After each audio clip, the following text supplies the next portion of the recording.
Hi everyone, Beth here. I'm going to create a little video around ensuring that you have the right parameters for the all journal entries, okay, that I'm asking for. So if we go into the assignment for assignment 3, and this is for the accounts receivable, come down to the bottom here. So the PDFs that I need you to upload are the trial balance for the 24th and the 31st. Everybody seems to be okay on that. And the customer age summary. Everyone was great on the supplier age summary, so I think everyone's okay with that. But the one that individuals are still struggling with is the all journal entries from July 25th to July 31st. Okay, so let's go over.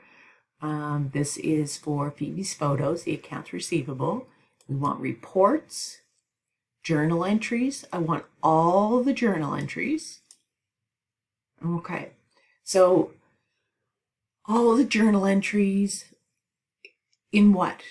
So all journal entries, it says that I want all journal entries from July 25th to July 31st. So we're going to put July 25th to July 31st. And it needs to include corrections. Okay, so we've got the corrections clicked off here. That way it's going to give us all. So if you made an error and you went back and corrected it, it'll show all of the corrections that you made. Because remember, any journal entries that you post will be there forever. That's one of the reasons the accounting financial statements for all corporations can be trusted is because you can't create a journal entry and then make it disappear. Okay, so it's all there. So for auditors to review depending on what level you're working at. So we've got corrections, we've got the right date, and we clicked all for the journal entries that we want. So we want OK. All right, so here we go. So as you can see, we've got 35, 36, 37, 38, 39, and if we kept going down, you'd see that every single journal entry is there. Another thing is the date. The dates that you put your journal entries in for is essential. For one, it tells us exactly when our customers owe us the money and exactly how much and when we owe our suppliers money.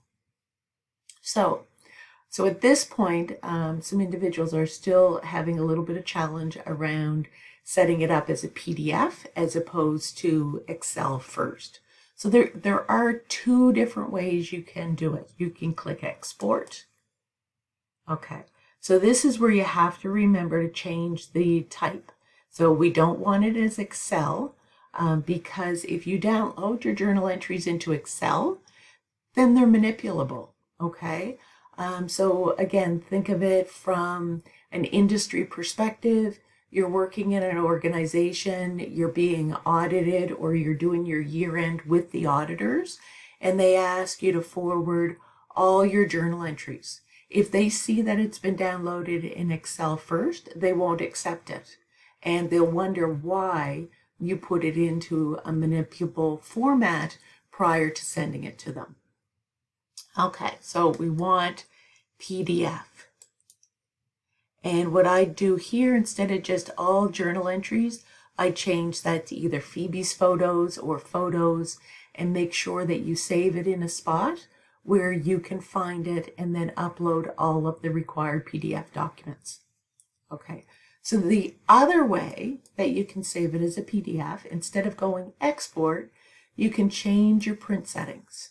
Okay, so then up here, instead of it being an actual printer, such as I've got the Canon TR7500 as my actual printer in my office, but I can change that to say Microsoft Print to PDF. So then anytime I ask it to print, as long as I don't change that, it's going to automatically make it a PDF. So that might be easier for you to remember, especially if you don't have a physical printer hooked up.